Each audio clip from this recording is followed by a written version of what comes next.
Welcome to the Lorehounds podcast, your guides to the upside down. I'm John. I'm Elysia, and we are the Lorehounds. We're covering Stranger Things, the final season, season 5, coming out, finishing on New Year's Eve 2025. We're recording just after the new year, and it's going to be a fun time. Elysia, can you tell everybody where to get in contact with us?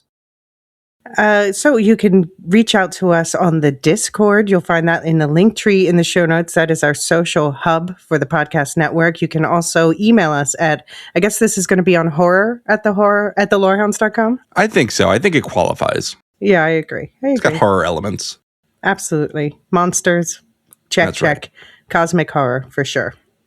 And yet, I'm gonna say a spoiler here. Not a single Demogorgon in the finale. Which is weird, which is one of the weird things, the decisions that were made.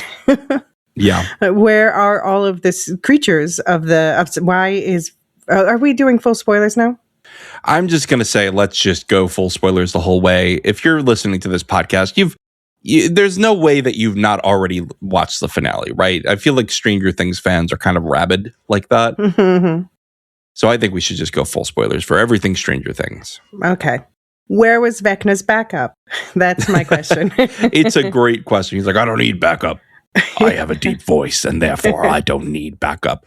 And I'll say in a deep voice, if you want to support us directly, you can always go to patreon.com/thelorehounds or anywhere else in the link tree in the show notes, see our Patreon and Supercast links, and get a lot of bonus content. We're doing a lot of bonus content these days. And I think it's going to be a swell year of all that.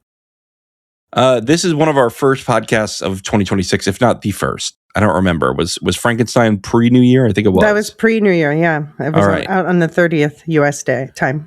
This is very exciting. We're in the new year and ready to start off on a note. Is it going to be? Or actually, it doesn't even qualify for this year because the finale came out on New Year's Eve, so it is fully 2025, and it didn't make any of our lists. We'll say that. Yeah. And I honestly, though, we only watched the first 4 episodes before our lists. Right. True. And I don't know about you, but I think I was more likely to rank it after those first 4 episodes than I was after watching the rest. Yeah, that's fair. I think the thing is, and we have to call out the elephant in the room right away. We just did full coverage of It Welcome to Derry. And this, Stranger Things has always ripped pages out of the Stephen King playbook, kids, cosmic horror, all that. But watching them side by side just made the comparisons inevitable. And I can understand why. I know that there are people, there's discussion on the Discord, there's been discussion in other Discords I've been in. There are people who prefer Stranger Things to It Welcome to Derry. And I understand it's a lighter tone, more of that adventurous spirit. But for me, I just kept thinking It Welcome to Derry gave me so much. It was one of my top ranked. If you haven't listened to our top 10 yet, it was in my top 5 shows for the year.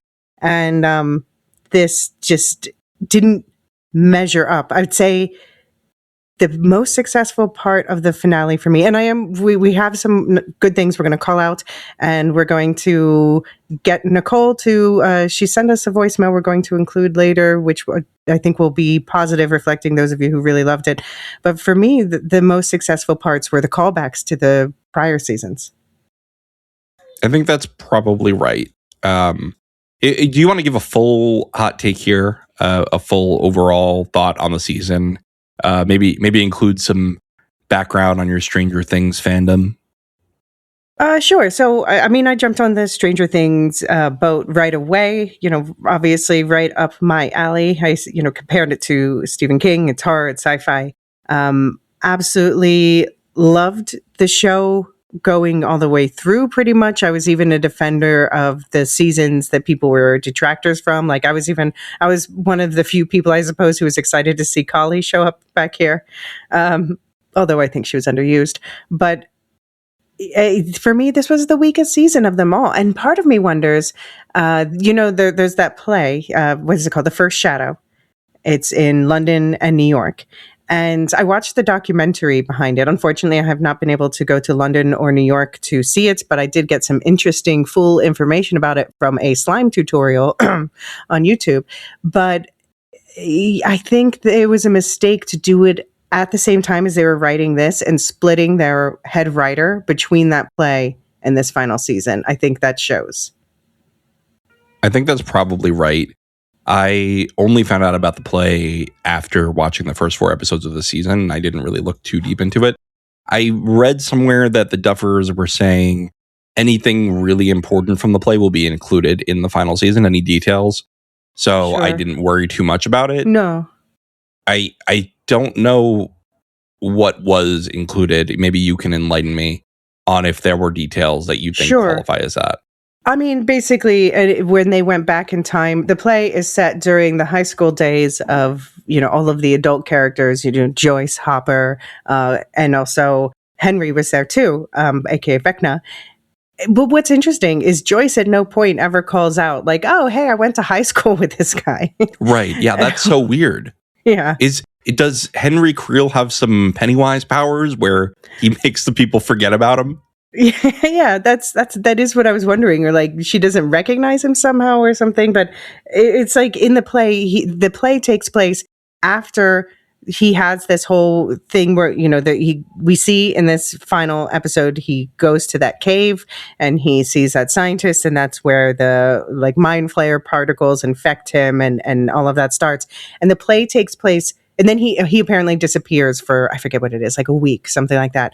And he comes back and he's traumatized, and they move to Hawkins.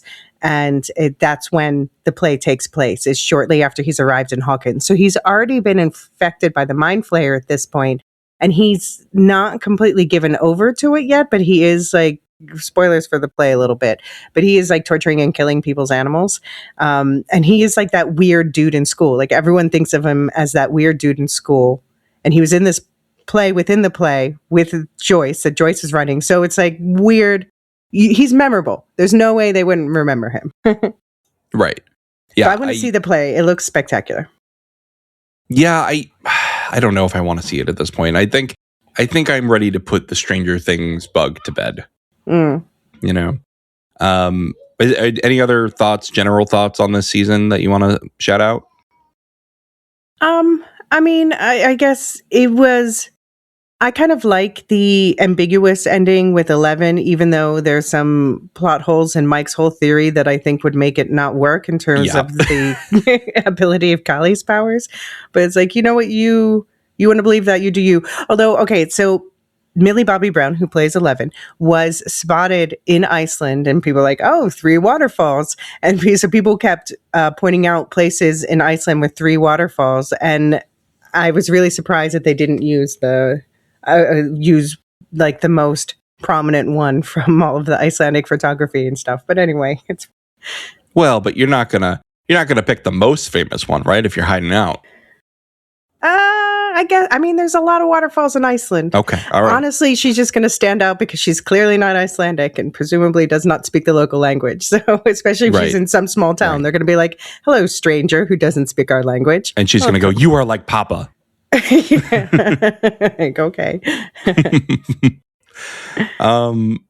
Yeah, that's interesting. I did also like the hypothetical ending. I think, but not because I think she lived, because I agree with you. I think that there are too many plot holes in Mike's theory. Like, there's no way Kali lived that long, right? Like 30 or 40 more minutes. And also, wouldn't Kali be one of the first people to die from the blast, and then the illusion would fail, and there would be no one there, right? Because Kali was right under the bomb. Yeah, I mean, I suppose she slipped away. 11 slipped away quickly enough to that back room where she had access to, where they would crawl into the tunnels. But yeah, it just, Kali's powers wasn't it stated Kali's powers didn't project that far? And I don't remember. No. Well, but she did have a standing illusion, you'll recall, in Henry's mind when they were running to the cave. Like, the illusion stood. Yeah. So I guess they set that up in that episode, at least. Although, again, you would want to set that up a little bit further, or be like, here, I've been practicing, right? I don't know. And it's also in one person, Henry's mind, with whom she has a connection with the shared blood and all that. versus an entire military. What happened to the military after all this? Great question. Why didn't the military run after 11? They were right there. I don't know. They had so much time to grab her out of there if that was the real 11. Or just why, the others were killing soldiers left and right. Why were there no consequences for Hopper and all the arrest, the kids and everything? And they just vacated town? Like, I could have seen them. I could have seen Hopper, like, maybe getting away with that. But, like, to become sheriff again, like, man, that seems a little implausible. I don't know. I don't want to do the nitpick thing because if we do that, I think here's the problem. Here's what I'm going to say is I think I'm a little kinder on this episode than you want to be. I want to be kind. I know, but I think my heartstrings were tugged a little more. By this episode, I did not cry. Yeah. I teared up a little. I teared up a little bit at the D&D game at the end. But the problem is for most of this season, I was so taken out of the performances by a lot of weird repeated problems that I started to nitpick. And I think you can nitpick any piece of media, honestly. Sure. Like if you want to find a plot hole, you will find a plot hole. Yes. Listen to Watch TV Sins or Cinema Sins. Right. But my point is, if I'm looking for the plot hole, that means the show has already failed me. Right? I am already out of it if I'm looking to nitpick. And this show, for 4 seasons, really held my suspension of disbelief and made me not nitpick. I too, you said you were a defender of the worst seasons. I too was a defender of the seasons that were less popular. Maya, my wife, she stopped watching after season 3. I went on to season 4. I thought season 4 was great. Yeah. I think they should have ended it at the end of season 4. Vecna should have just been defeated and it would have been done and we would have been good. I just think that there were a lot of missteps here that were easily avoidable. And I think it goes back to, there was a directive, I believe, a few years ago from Netflix to its creators saying, make sure people can second screen all your shows. Yeah, that's what I was feeling. But then when you make it so that people can second screen, it makes me want to second screen. And I'm not that type of person. I am an intensely locked in and watching most of the time person. So when I pick up my phone, that's a failure. Right. And this was really making me want to pick up my phone. I had to watch it in chunks and take a lot of breaks because I was really struggling with watching it. But, all right, pivoting to something nice. It did look great. And it was, I think for most of the characters, it was a satisfying enough bittersweet ending. Like I think about the older kids and talking about how they'll meet up once a month from now on. And that's almost certainly not going to happen. But absolutely.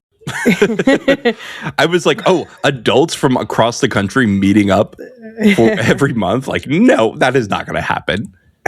Yeah, exactly. So, but it is that sort of where they kind of, part of them acknowledges that. And, they say we'll always basically have the memories of what we did together. We'll always be that to each other. But there was a certain bittersweet realism in that. Whose ending are you, like, if there were to be a spinoff for one of these characters? There's going to be a spinoff. Yeah, but not with these characters. Yeah, but if there were with one of these characters, who would you most want to follow after this? Oh, Nancy's going to do the Bourne Assassin trilogy again. Like, there's no way she can give up that action hero life. No. Like, look at her. I mean, come on. Look at her mom even, Right. Karen Wheeler. Mm-hmm. You see where Nancy got it from, right? Like, Nancy got all of her fight from Karen Wheeler. Ted's just over there. Like, we forgot he was in the hospital the whole time. Speaking of people we forgot about, are Derek's parents still tied up in the barn? 18 months later. I feel like Derek would look a lot sadder at that last D&D game. That's true. I don't know. He's dipshit Derek. Who knows if he forgot about his family? He's delightful Derek now. See, that's why I one of the things that worked for me in the first block of episodes was turning him from dipshit Derek into delightful Derek. Yeah. And I was a bit bummed that they didn't lean into that more in the finale. I know. He was really good, especially in the first half. There was a really fun promo video where he finds Jamie Campbell Bower driving a golf cart, and he's like, hey there, I forgot his real name, Derek's real name, but and they chat for a minute, and he asks Jamie, he's like, do I die in the finale? And he's like, oh, I'm going to end you. I'm gonna take you. You're mine. Obviously that didn't happen now that we've watched it, but it was just funny. But yeah, I like the chemistry between the actors better than I like the chemistry between their characters, and that's an interesting that speaks more to the writing than the acting, right? Yeah. Well, I think Jamie Campbell Bower, I don't know him obviously, but he comes across as like a nice, gentle dude in interviews and things like that. And so it must be so much fun for him to be this big baddie with a voice, you know? Yeah. And also they gave him a break this season. They're like, we're only going to put you in the makeup sometimes. So we're going to have a reason for you to not have to do the makeup, and B, have people see your face and remember like this is the person who played this iconic character. So I hope that I'll see him and other stuff soon. Obviously, this is far from his first role, but someone was mentioning the possibility of him turning up in Star Wars based on nothing. But honestly, I'd love to see it. I think he'd be a great Jedi or something. He like was, in the High Republic. He was, that would be great. He was, I thought, more scary as Henry Creel than he was as Vecna. Like, I really thought he sold the horror of just a madman who can put on a kind face, right? And I one of my pros of this season, I made a list of things I liked and a list of things I didn't like. And the first one on my list of pros was the whole performance of Jamie Campbell Bower as Vecna and Henry Creel. I mean, he was just so incredible. He really embodied that character. He has a great sense of humor about himself too. Like, I remember in season 4, they put him on one of those read tweets about yourself shows, and he was reading like, give us the Vecnussi. and he was like cracking up about it. Like he's like, the what? But he's so funny, and he's so I first saw him as Anthony in Sweeney Todd, the Johnny Depp version. And so it's funny because I saw him as like a kind face, and we're first introduced to him in season 4 as just, a mentor for Elle. And obviously find out that he becomes Vecna. But I really loved that. And I loved that the show teased a redemption arc, but didn't go through with it. Because that would have been way worse if we did a Vecna redemption arc, I think. He's been murdering children for 2 seasons straight. Well, really for 5 seasons straight. We just learned about it last season. And we did not need Henry to suddenly be like, I am here with the light, and I am going against the Emperor. It just wouldn't have sold, I don't think. So, okay, I looked him up just to see, and actually the Demon Barber of Fleet Street, Sweeney Todd was his first role, apparently. Okay, oh, that really? Makes sense. Like ever? Yeah, or first film role at least. Okay. And then I saw I was like, there's something, it was called Winter in Wartime. I was like, wow, is that an American remake of the Dutch film? And then I clicked through, I'm like, no, it is actually the Dutch film Oorlogswinter. He played a child in that as well, which blows my mind. Like, what? Do you speak Dutch? Now I need to go back and watch that movie again. He's multi-talented. No. His vocabulary is wide. I don't know. I'm going to get somewhere with that. But yeah, I really enjoyed it. I mean, Will's acting was quite cheesy this whole season. He did a lot of like shaking and tearing up, and I was like, all right, I'm over this by the end of the season.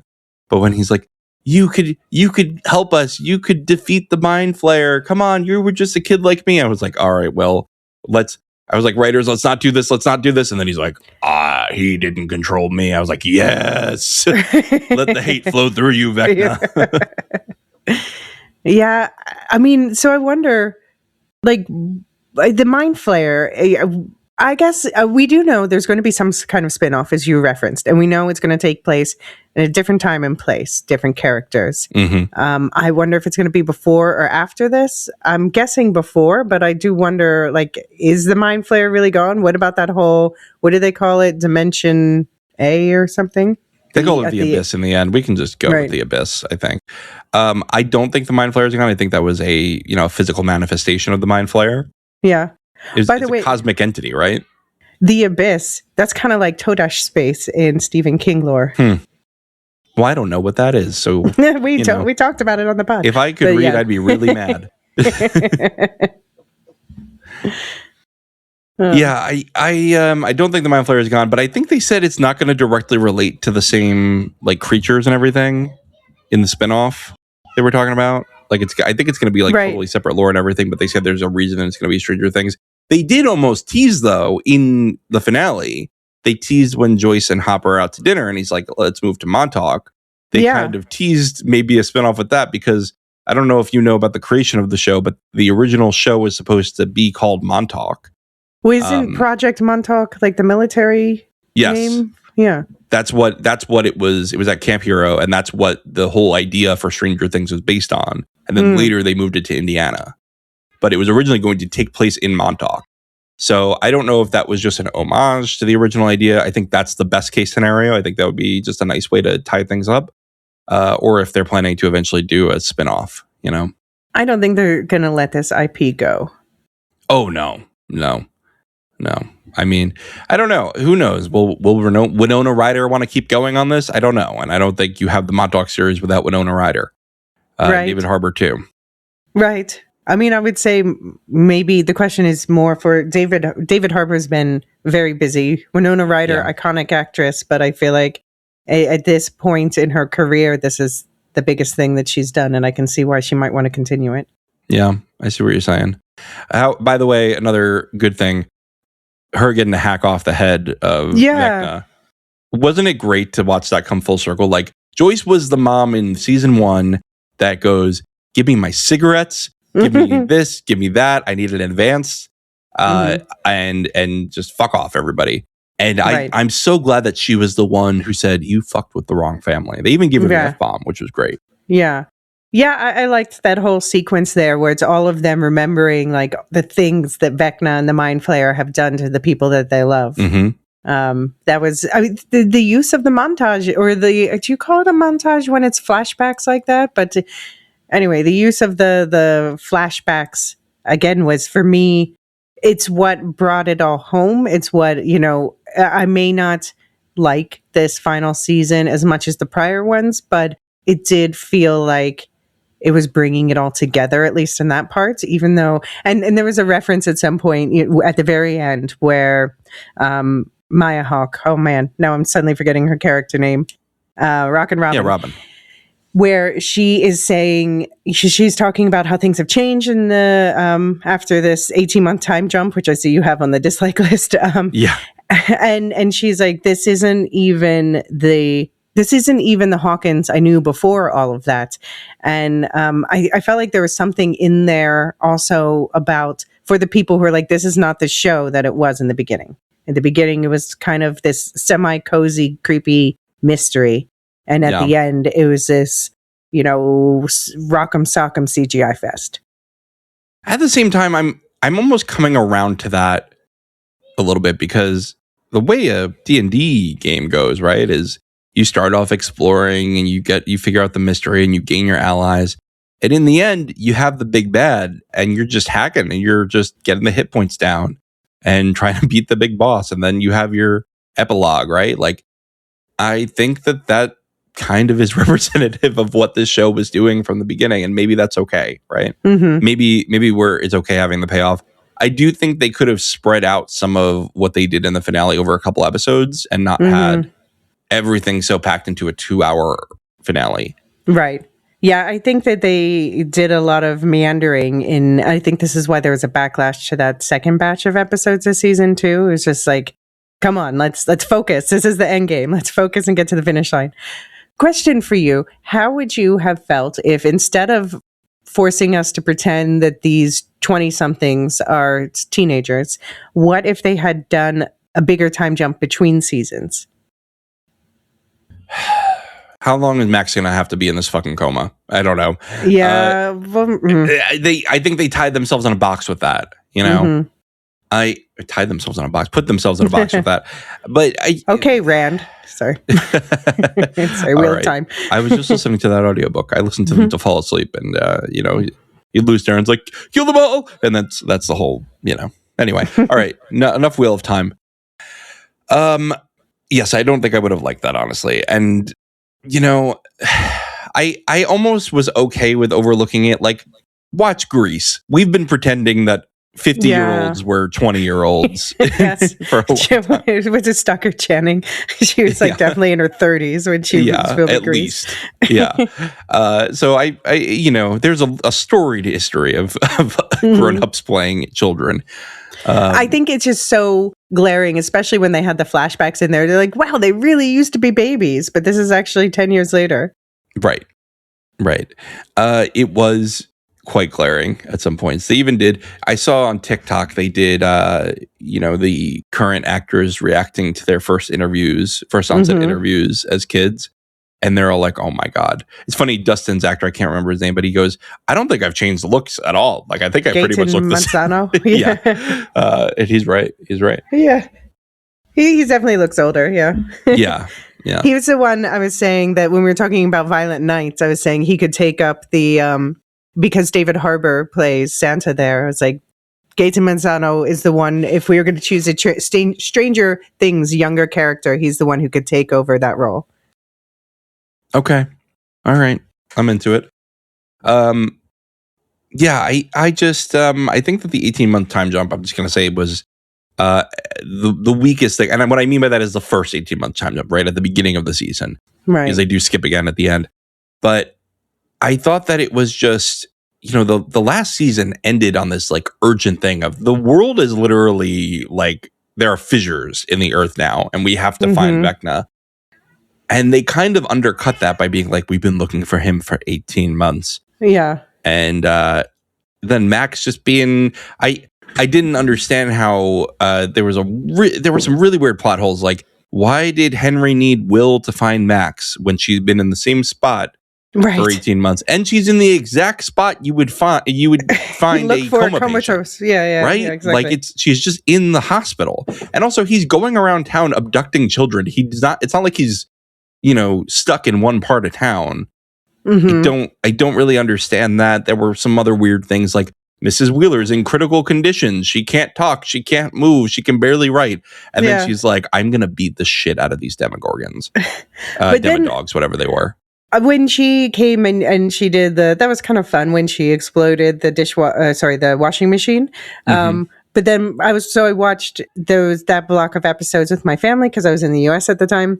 And one of the members of my family is like, why isn't she speaking? I was like, oh, because her throat has been like torn up and stuff and she's healing. And then 10 seconds later, she starts talking like, okay, never mind. Forget right. that. I do feel with Ted Wheeler, it was mentioned. So it looks like maybe he died, although he went down like a chump, if that's the case. And then he was in the epilogue. He was at the graduation. Right. I feel like they changed their mind and did like an ADR where they were like, oh, actually he's in a coma because test audiences didn't like that he died. And so then they kind of just forgot about him until the epilogue. I feel like they should have killed him off. I hate to be this guy, but we needed more death in this finale, in this final season. The stakes started to feel very weak when none of our characters were dying. Yeah. Like Barb felt like a real death in season 1.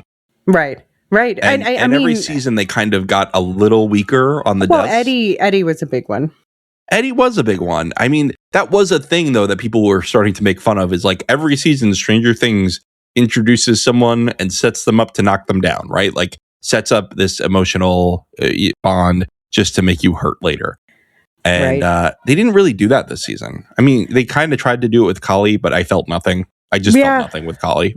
I was actually excited for her to come back, but then honestly, at the end of the day, there were a lot of theories going around about maybe actually Kali is a bad guy controlled by the Mind Flayer or something like that. And at the end, when I was like, oh, she's just going to go out like that. Like, I guess this redeems her. And so we know when she tells Elle she needs to stay, she means it and it's not just doing something nefarious. But at the same time, it's like you brought her back for that, and then just unceremoniously killed off all of the other psychic children. Right. Like, okay, right? I just felt like if you're going to bring her back, genuinely use her, because that was the thing with Eddie, is that he was a real. Even at the beginning of last season, what was the blonde girl's name who? Chrissy, wake up. Yeah. I don't like this. Yeah, everybody get that back in your head from TikTok. I don't know it, but Oh man, hold on. I'm pausing. Okay. You really never heard this remix that somebody did? I'm not on TikTok, really. I know, but it's been everywhere. Like it's been, everything on TikTok eventually makes its way to Instagram and Reddit and everything else. If you really don't know it, and for folks that don't know it here, look up the original creator on Reddit. I'm not sure who it is, but here you go. Chrissy, wake up! I don't like this! Chrissy, wake up! Hey, hello? Time to wake up, can you hear me? Wake up, Chrissy! I don't like this! Chrissy, wake up! Very nice. Did you hear the one, my funny one for this season was someone did, hey, Mr. Vecna, please don't kill Steve. Kill Nancy or something, or one of those dweebs. That's such a good one. There have been so many good remixes, and that's what's been fun about Stranger Things is it's kind of a good like cultural phenomenon, and we don't have a lot of those shows left where it's just in the zeitgeist. Mm-hmm. A sort of collective consciousness show. What do they call that? The omniculture, water cooler, uniculture, something like that. Yeah, monoculture. Yeah, monoculture. Thank you. I couldn't get there, but we don't have a lot of those anymore, and I feel like Stranger Things was one of the last ones that was hanging on. Mm-hmm. And that's why Netflix will never let this franchise go. Right. Yeah. What else? I mean, what is their monocultural show now? Like they had an unexpected moment for a second there with adolescence, but other than surprises like that, what else commands on Netflix specifically commands that sort of everyone's talking about it around the water cooler situation? They don't need it anymore because now they've got HBO. I will say I think it's happening. I don't think there's any backing out of this one.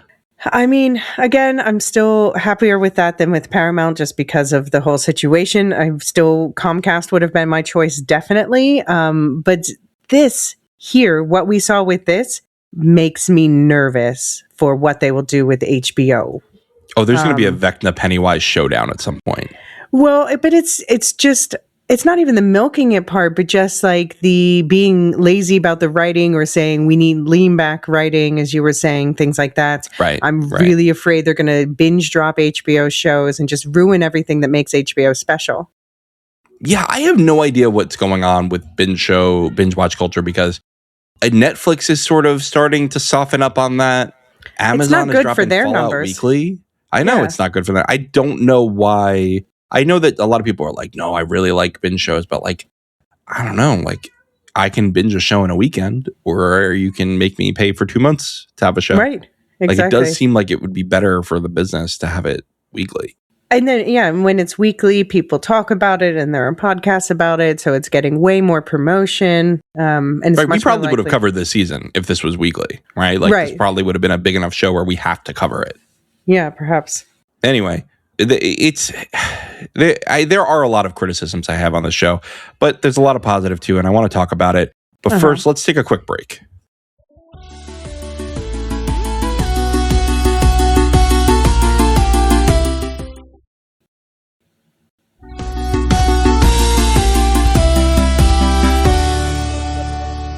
Elysia, we have a podcast. Well, maybe not a podcast, but imagine a toaster oven. And a toaster... Sorry, I'm just getting started on an elaborate exposition dump that is going to be the 17th time this season. We're going to explain the Upside Down or the Demogorgons or the Mind Flayer in some way that doesn't quite make sense. I like that they, I know that you have also been getting into theoretical physics, and I'm really into theoretical physics, and I like the wormhole explanation with the exotic matter. That works well enough for me. That did. I don't think any physics professors are going to show this in class, to help their students understand physics. But as far as a popular culture sci-fi show, it was solid enough on the science, and they did interesting things like bringing in exotic matter. And what does exotic matter look like? I don't know. Let's make everything melt. Sure, great. That's fun. That's memorable visually. Yeah, I did like some of them, right? And I think the problem was they know that we like those, and so now they inserted one every 5 minutes. Yeah. I think they could have just cut it back by 50% and it would have been great. Yeah. milder critique. Like, I liked that one with the wormhole, but then you go to Operation Beanstalk, and I'm like, I don't think you really needed a cute name for just we're going to climb the same tower we're in right now. Operation Upside Down Tower. Oh yeah, I mean, what fun is planning adventures if you don't have code names? I guess that's right. Whatever. I do appreciate that they have always doubled down on walkie-talkies not working at all how they're supposed to work. That always makes me chuckle. I mean, it's the same thing in every sci-fi show, right? We talked about this in Die Hard. It's just like a trope that you have to accept with some media. It's always funny. Right. Like when Dustin's trying to tell them, don't shoot at the exotic matter. And of course, the communication at that moment only works one way. Right. Did you enjoy, let me ask you, did you enjoy the music this season? Well, so last season, one of the highlights for me is I love Kate Bush, especially running up that hill, and the way it was used in season 4 with Max running out of the Upside Down and everything. That was so powerful, so memorable. Loved. Everyone was listening to the song after that. And then this season, it was like the constant half-ass loop of that song just kind of detracted from it. Right. So that was, but there was some, I don't know. And also the Purple Rain, I don't think that was necessarily the right needle drop for 11 to say goodbye to Mike, but I loved the final needle drop of the season. That was really lovely and the closest I came to tearing up. Which was that again? I forget. I remember the effect. Yeah, I recall what you were saying. Oh, I Need a Hero, right? Right, yeah, there we go. Was that it? Yeah, that makes sense. Oh, no, it was Heroes. It was Heroes by David Bowie. Right, David Bowie, and I love that song. Heroes, yeah, that was great too. I thought that was great. One day. Yeah, because that was perfect. Yes, that was great. It fit the themes. You had the animated drops. Like that's where I was getting emotional. That the ND&D game. Like I really did love the ending where they're putting away their books and then they pass the torch to Holly and her friends. Like I actually really liked that part. I thought that was the strongest part of the entire season. Where was Erica? Because she was all into the D&D. She should have been in that. She has her own group. Yeah. She's a DM and her group is full. I feel Holly like and her they were not like invited. I feel like they were like, Erica got too old. She's no longer cute little kid. So subbing in new Holly. Right. New Holly. Yeah. They recast her. I mean, I think, what's weird though, is I think the old Holly actress was actually the same age. So they just didn't like her, I guess. Yeah, they were twins. It was played by twins because they were played from babies. And I think that even they have I went to their Insta account and they were like, we really support the recasting. It's much more demanding role this season. And they have retired from acting at the grand old age of 13 or whatever. Okay. But I have to say that, so I said I watch it with my family. Now, my dad never really he's not a TV person, but sometimes like we're all doing a family watching event, he'll come sit in the room and play poker with us, online poker. And he was aggravated because he was too distracted by the show that he didn't do as well in poker that night. But one of the things that he commented on, he was like, how old is that little girl? Wow, she's such a good actress. What's interesting though? I don't think she was supposed to be 12. I mean, by show lore, she should be like 7 or 8, I think. Right.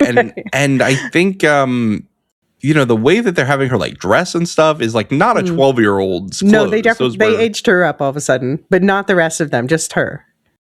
Right. But no, I'm saying like they were treating her like she was like an 8-year-old. Like she has an imaginary friend. Like if your 12-year-old has an imaginary friend, that's more concerning than an 8-year-old having an imaginary friend. Right.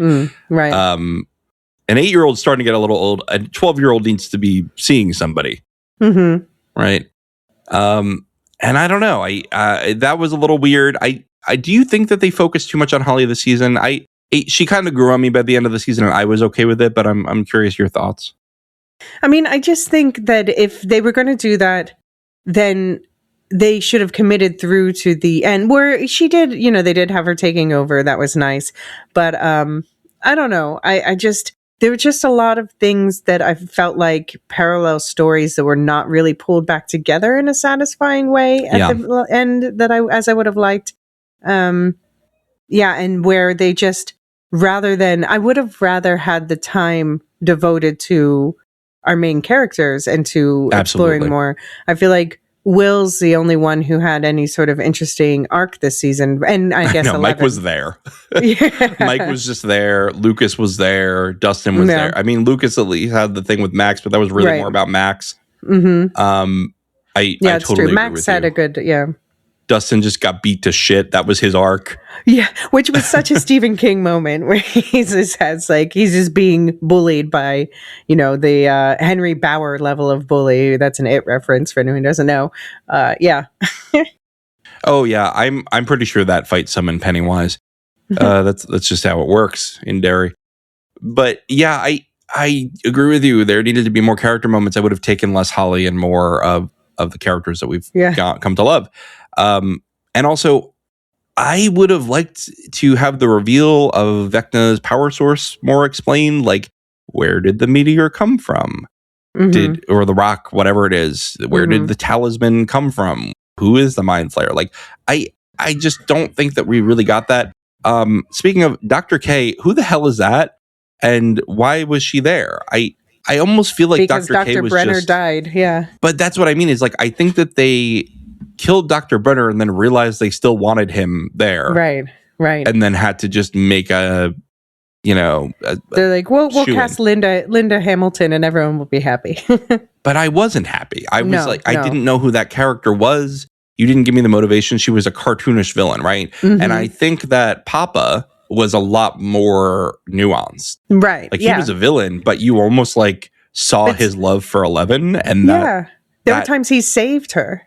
Right. And I just think that having him there would have been so much better. Yeah. And just, why did you have to kill him off in that moment if you still wanted to do that arc with the military following them? I don't know. Anyway, I guess you can't undo that. So it is what it is. What if they re-edited it and they were like, Brenner didn't die in that scene. He's just in prison, and then he gets out because they want to find him again. Well, I mean, there were theories like, I think sometimes also this was a show, because it's so popular, where the fan theories sometimes I was more intrigued by them than the writing. But there were theories that, Eddie might come back from the dead as a sort of vampire-ish character who maybe could only live in the Upside Down, but could have added a last-minute assist. Something like that I would have been totally fine with. Yeah. And it would have had that satisfying tying the seasons together. Yeah. Yeah, I agree. What did you think of Will's sorcerer moment? Because I liked it. I don't know about you. You mean like in episode 4? Episode 4, we're not just talking about the finale episode. Mm-hmm. Episode 4, when he, he's snapping all the Demogorgons to death, and he really comes into his own on his power. Did you enjoy that? Yeah, no, that was a good big moment. But then like that set me up to want more of that. And we did get a bit where he can tap into the hive mind, and that was useful at times, but nothing, although he was a big participant, obviously, in the final fight too, I suppose. Yes, he was. That final fight, seeing 11 face off against the giants, when it was like that creepy looking tree. Of course, it turns out to be the body of the mind flayer. When that came out and 11 was facing down with it, visually, that was awesome. Right. And I think that they gave a lot of the characters awesome final, like, F you, Vecna and Mind Flayer moments. They did. I will point out that there is a bit of a plot hole here, whereas the Sorcerer class was added to D&D in the 3rd edition, which came out in 2000. Mm-hmm. That would not have been in the vocabulary, in the D&D vocabulary of these players. Now, okay, whatever, it happens. You wanted to do this, and it's a fictional universe. We can pretend that it existed then. But I will say, it was like, for a show that's been very attentive to detail on the 1980s stuff, I was surprised to find that out, right? And also, I don't know if they're right that he's a sorcerer, because his power wasn't innate, right? It was given to him by somebody. Yeah, exactly. That he was only borrowing it. Right. He was like channeling, which I suppose, I don't know. What do you call that? I feel like that should be a class, but yeah, is it a warlock? Somebody from D&D write in and tell us, is it like a warlock where you're getting it from some deity or entity? I don't know. Yeah, I don't know. I think it might be. I always play as a druid, so it's definitely not a druid. Yeah, so I did enjoy the Will sorcerer moment. I really did like that he was the first victim of Vecna and he was part of the end of Vecna, right? And he was able to derive power from what happened to him. And so that part I think worked for me really well. What didn't work for me was the coming out scene. I hate to say it, and maybe it's not my place. I'm not, I've never had to come out like that. No, but they did it so well with Robin. That's what I was gonna say, right? Is that felt a lot more real and raw, and the Will thing felt like an after-school special to me. You know, it felt like, everyone gather round. I am now going to tell you all about how I'm actually exactly the same, except I like boys and not girls. Yeah. And I was like, I don't think people talk like that. People just don't talk like that. Right. You know what I mean? My family was surprised by it. And I'm so far down the rabbit hole with these things. I'm like, we've all known forever, but they're not watching like the YouTube videos and blah, blah, blah, and all the fan theorizing on Reddit and all that, So I think there were a lot of people who were surprised about it because they heavily hinted at it in prior seasons, but I guess they were never explicit about it before that. I guess not. I mean, Mike was saying to Will, like, it's not my fault you don't like girls, like 2-3 seasons ago. But he didn't know that he meant it like that. Yeah, true. I am glad that Will went from being Vecna's punching bag, that they gave him some agency to, fight back against him or to use that abuse that he suffered at his hands as an advantage in a way. Mm-hmm. It's not that I don't want Will to come out. I think that was inevitable. He should have come out. It just felt so manufactured. It felt flat. The whole scene. Yeah.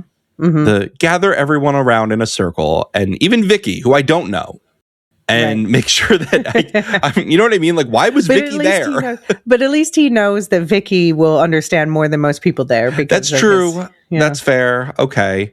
All right. At least the science teacher wasn't there, right? By the way, side note, I did enjoy that he got to be part of the gang eventually because I was waiting for that.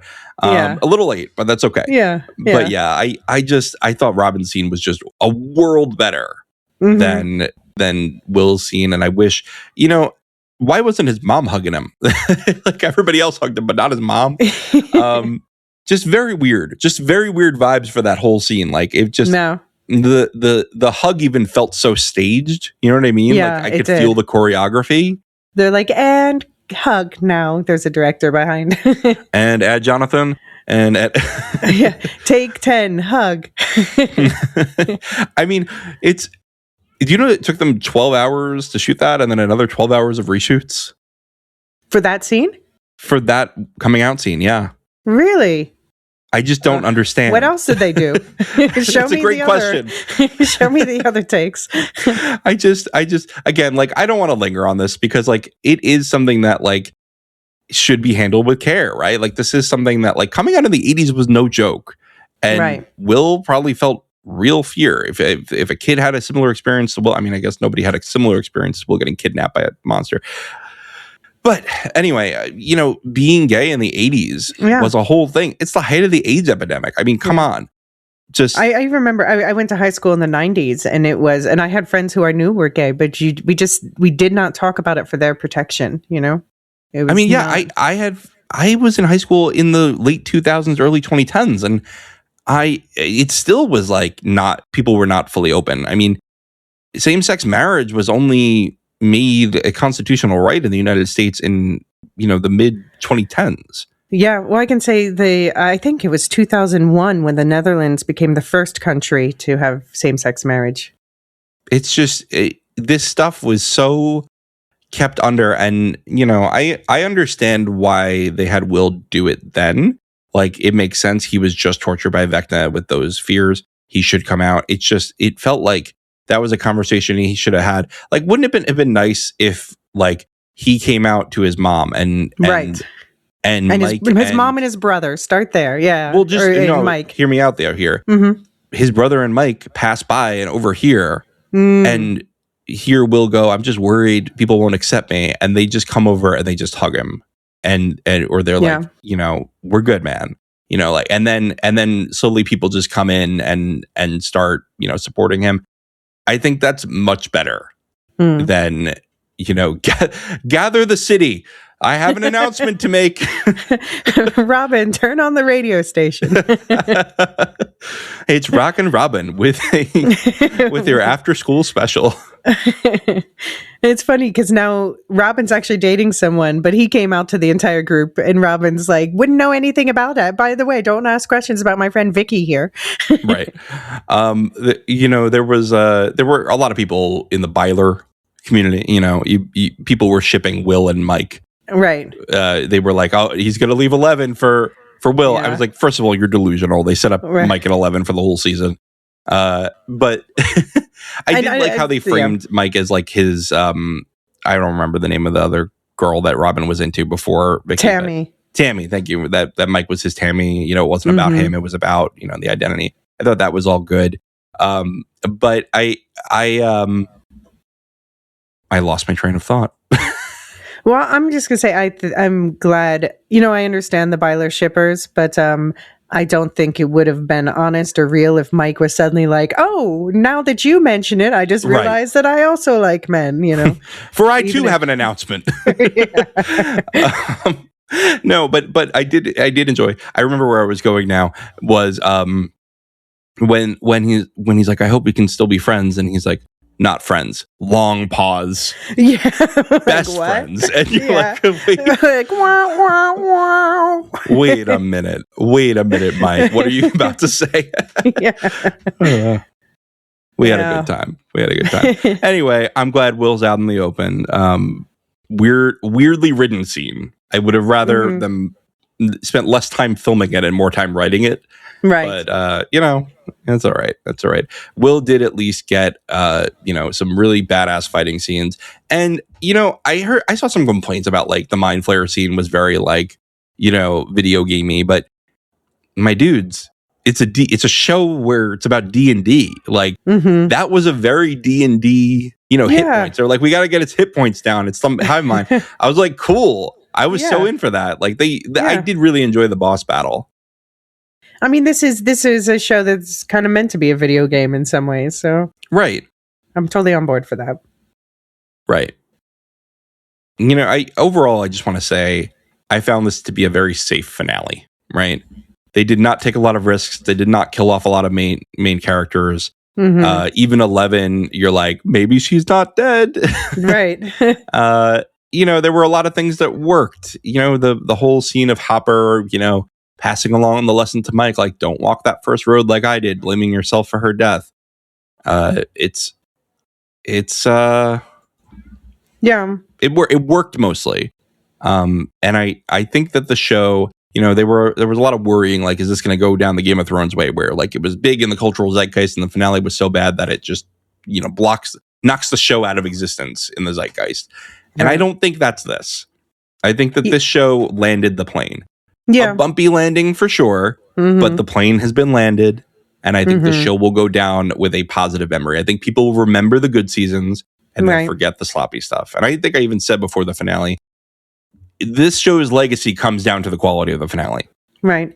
And even just us here talking about it, I know that we've been nitpicking and poking fun a lot, but it did actually soften my feelings toward it. Yeah, it's, you know, we've been talking for about a year now about doing some shows, some podcasts about like bigger ideas in media.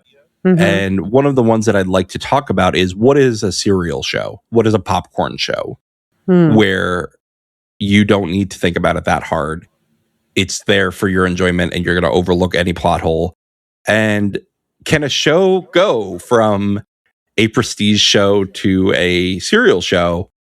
I think this show kind of did. And I think it mostly did so successfly.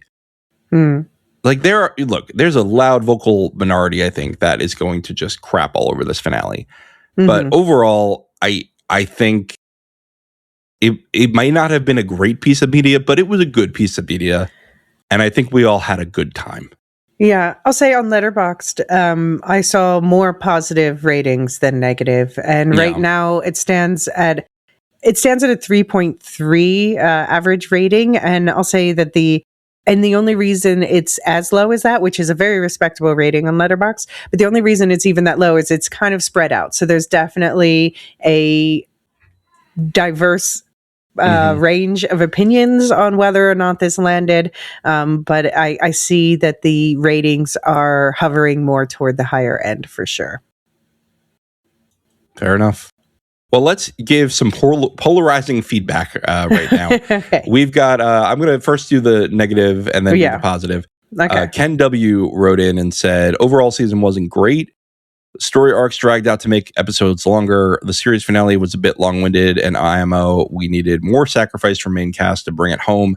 I did like the D&D game at the end and the storyteller. 5 out of 10 for me. Ken W. Happy New Year. Happy New Year, Ken W. Happy New Year. I mean, yeah, I mostly agree with that. I think it will probably have a warmer glow in my memories just because of the overall wrapping up of this huge cultural event that's been going on for a decade of our lives. Right. Yeah, I think that's right. I think that's right. Ken, I agree with you. It was not a great season. I think I'd go higher than 5 out of 10. I think 6 or 7. It was not bad. I liked it more than I disliked it. The middle episodes really started to annoy me. Like, I was just getting annoyed at the middle episodes. But the finale, I had fun with it. I turned off the lights in my living room. I sat there in the dark. I tried to make a movie theater experience a little bit, and it was fun. I had a good time. I tried to set my expectations Right. for the finale, right? And it exceeded my expectations. So I think maybe that's why I came in a little hotter on it. Mm-hmm. You know, you want to hear from Nicole, who sent in a voicemail with more positive thoughts? Yay.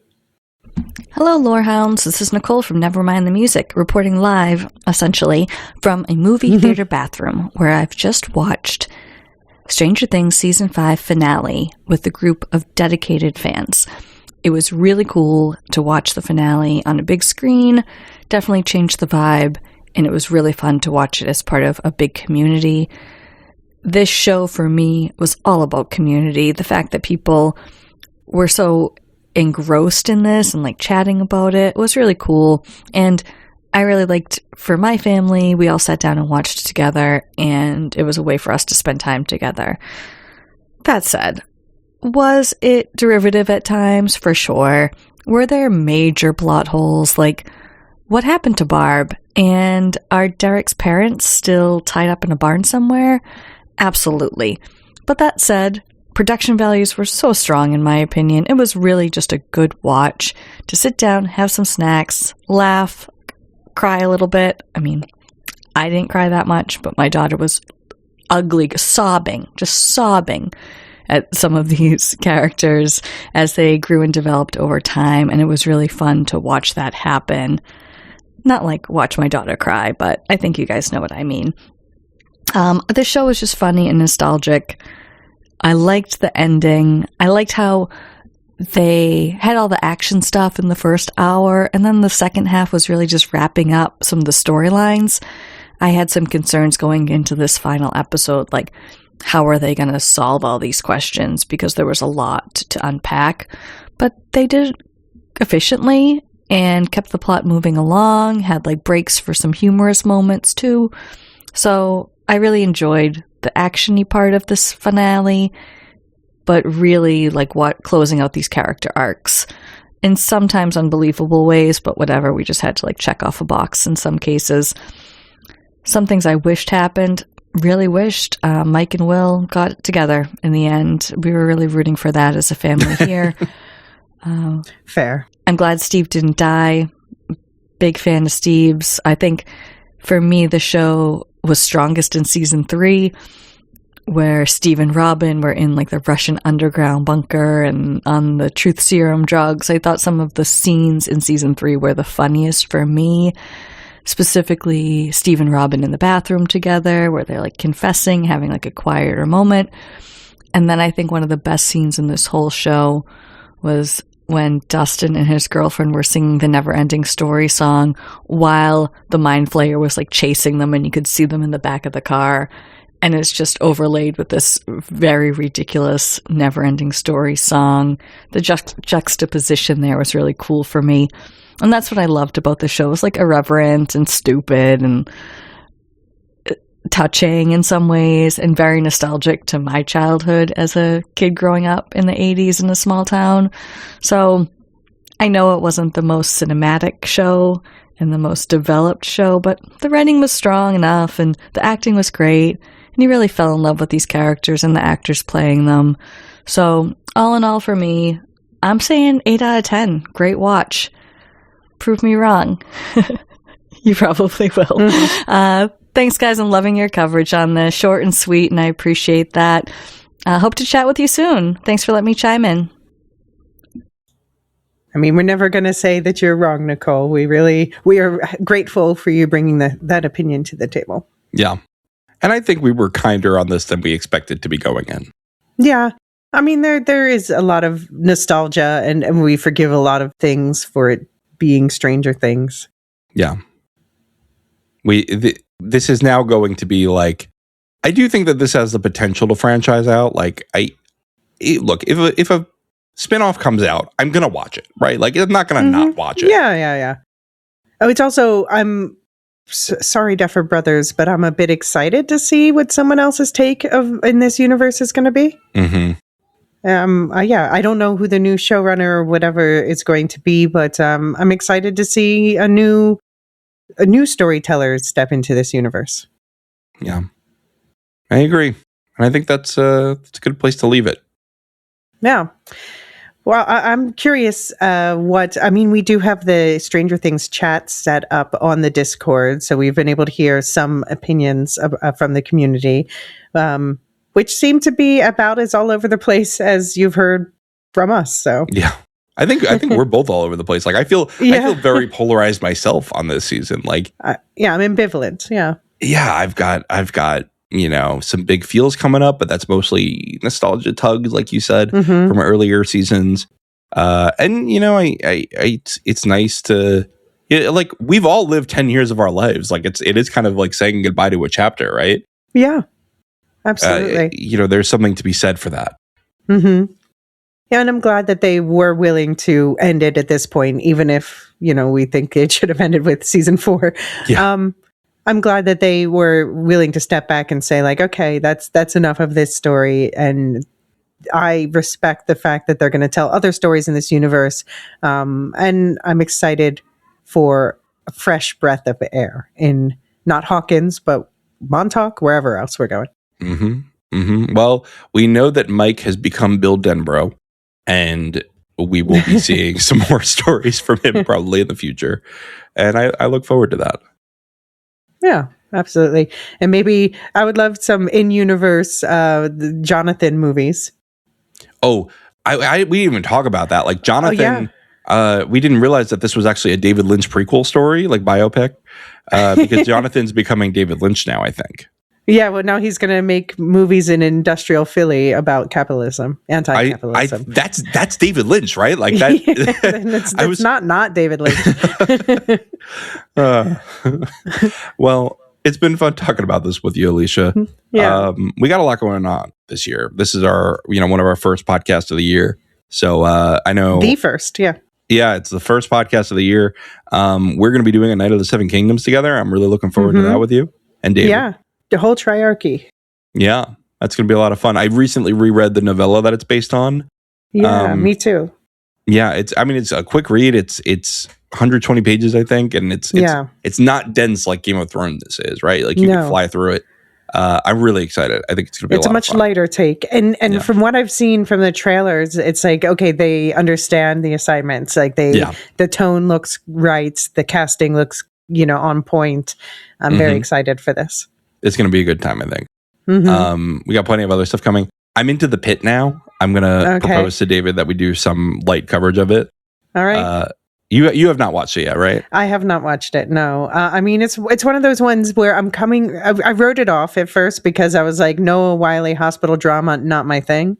But because I've heard so many great things about the writing and everything, I am like, okay, maybe I should give it a chance. But I have this whole long list of, like, for instance, I'm catching up now on what's it called? The Greek.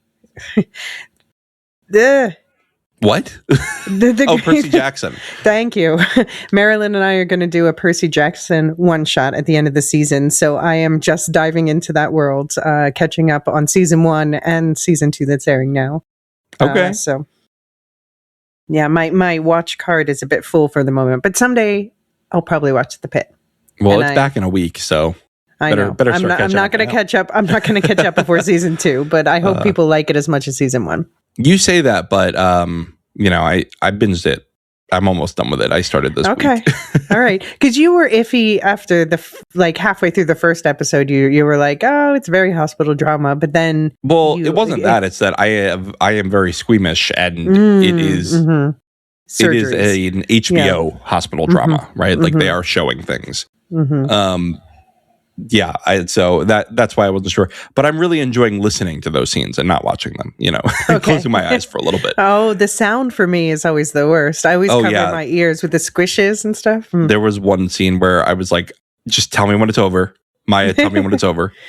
She's into it too. And both of us are not really into these shows, like the medical shows. So it is its own thing. And I think people will like it even if they're not really into that kind of show, because it's more about the character drama than it is, you know, the episode of the week kind of thing. Well, for me, aside from obviously we're starting later this month, the Night of the Seven Kingdoms, but the other show that I'm most looking forward to in January, unfortunately, it's going to be a binge drop, but the marketing has been spectacular, is Wonder Man, the new Marvel show. Yeah. Very a spoof of movie making, and just again, like I said about Night of the Seven Kingdoms, when I look at the marketing, I'm like, these people understand the assignment, and I'm very excited about this. Yeah. So we've been sharing all of the marketing stuff to the Wonder Man channel on the Discord, just to keep it there for posterity's sake, because it's hilarious. Well, I'm excited. I'm going to check that one out. It looks cool. It looks really good. Seems like something I don't really have to be caught up on MCU for, right? I could just hop in.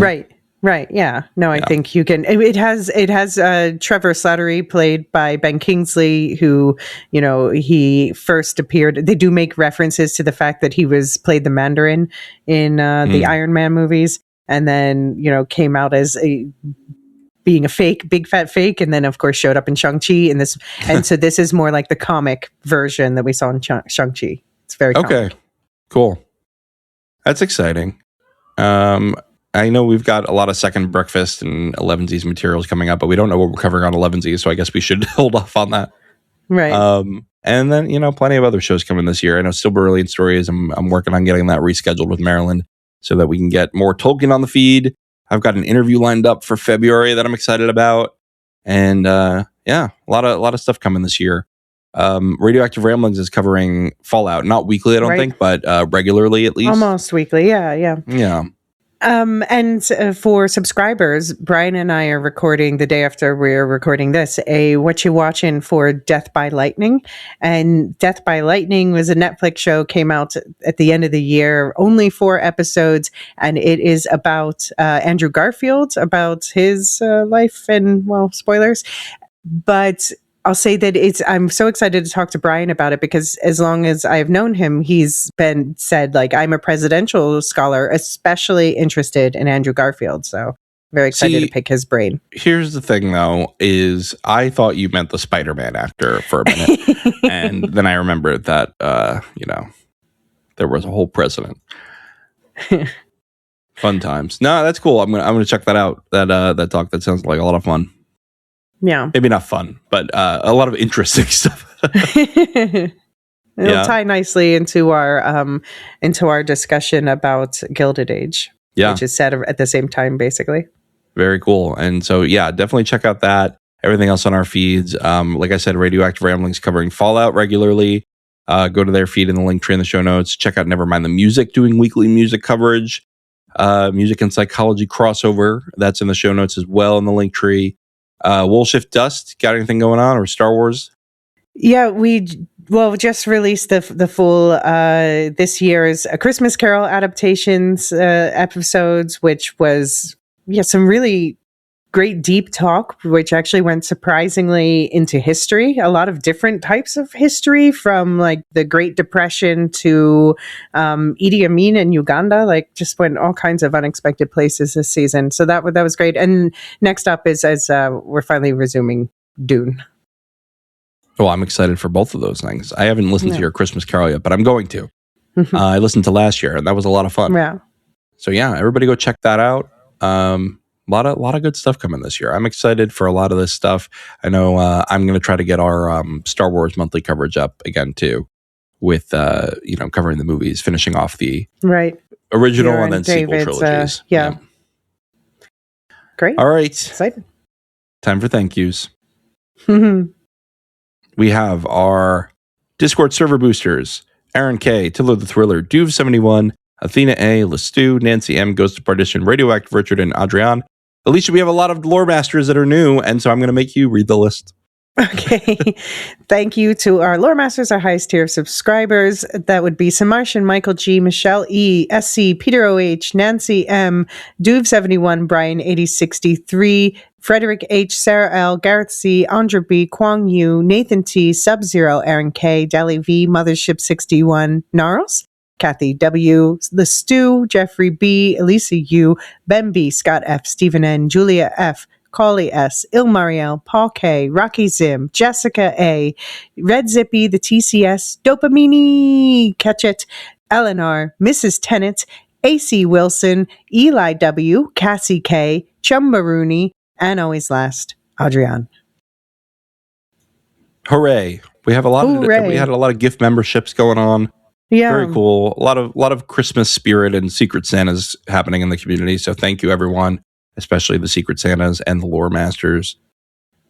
We will see you for more coverage soon, but not more Stranger Things. The Lorehounds podcast is produced and published by the Lorehounds. You can send questions and comments to lorehounds@thelorehounds.com. Get ad-free access to all Lorehounds podcasts on Patreon or Supercast, and connect with us on Blue Sky and join us on our Discord server. Links for everything are in the link tree in the show notes of this episode. Any opinions stated are ours personally and do not reflect the opinion of or belong to any employers or other entities. Thanks for listening.